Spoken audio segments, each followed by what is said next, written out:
Some call it a cost of living crisis. Holiday bills rolling in, the rising cost of mortgages and rent, inflation everywhere you turn.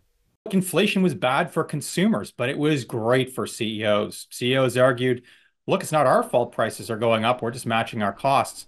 Turns out they're paid as if every dime of their increase in prices is absolutely their doing. There's not much public appetite for the CCPA's annual report showing CEO pay in 2022 shattered records.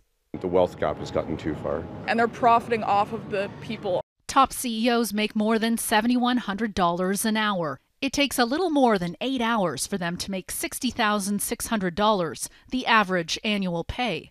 That's nearly 250 times what the average rank-and-file worker makes.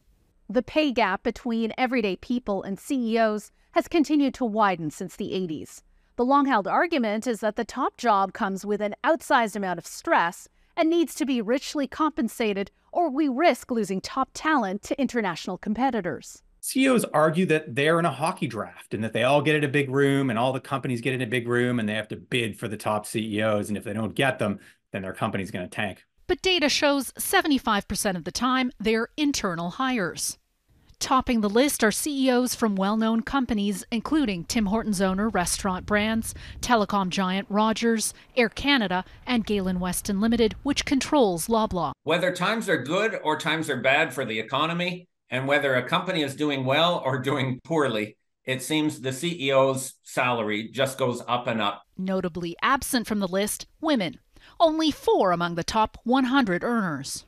Anne Gaviola, Global News, Toronto.